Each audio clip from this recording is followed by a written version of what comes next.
goodbye. We love you. We will be back in some form.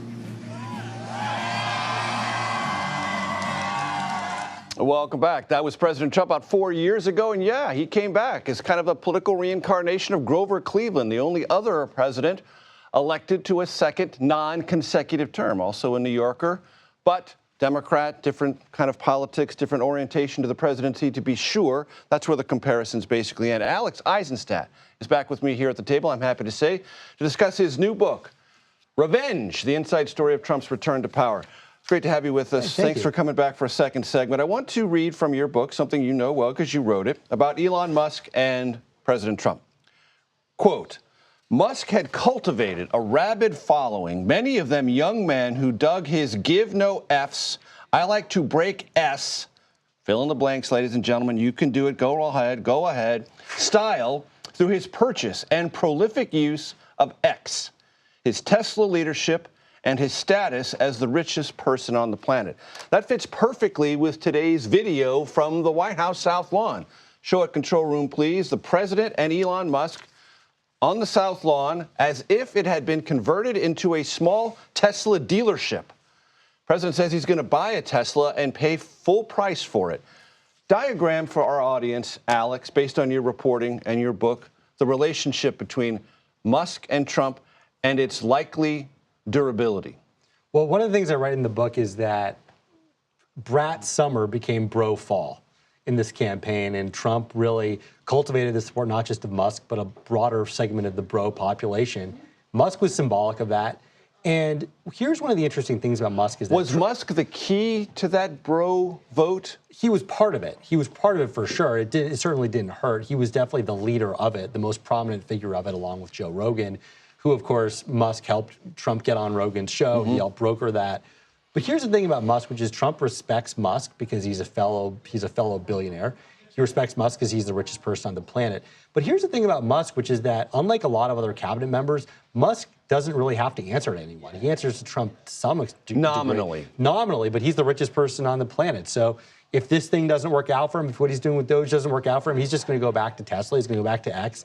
He's going to go back to having hundreds of billions of dollars. Is that video from the South Lawn a message to other cabinet secretaries, some of whom got in Musk's face in the cabinet room last week to back off?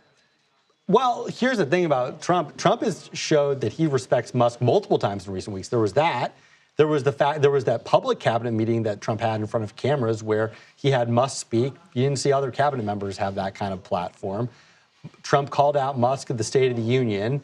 So Trump has showed a lot of respect to Musk in recent weeks, a lot more than he's shown publicly to other cabinets. The title of the book is Revenge. Describe to the audience how big a factor, though frequently and perhaps mischievously denied by Trump, was the driving force behind his bid for a second term. Trump definitely wanted revenge. It was revenge after January 6th. He wanted to show the political class that had rejected him. He wanted to show the Republican Party that had rejected him after January 6th. But it wasn't just revenge for Donald Trump. It was also revenge for Trump supporters. And one of the things I go into in the book was that Trump appealed to a broad segment of the American population, people who had felt rejected by and forgotten about by the political elites in Washington, by the elites in New York, by the elites in Hollywood. And they saw in Trump someone who was a vessel for them, a vessel for their frustrations, someone who had been written, who, like them, had been written off, and someone who was an underdog.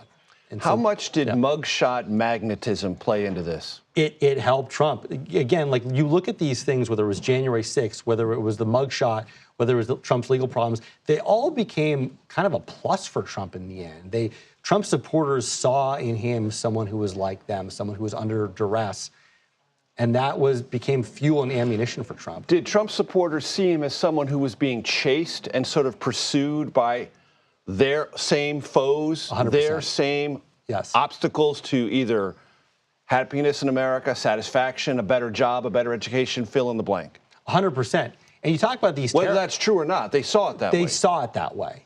And whether perception is reality is, that's the question, right? That's up to each individual voter. And so the question now is, Trump was great at fighting. He's great at campaigning. The question now is, can he deliver for those voters when he governs? And so he's following through on tariffs. He wanted to bring manufacturing back for those forgotten Americans. And the question is, can he now make their lives better economically? And that's the big question right now.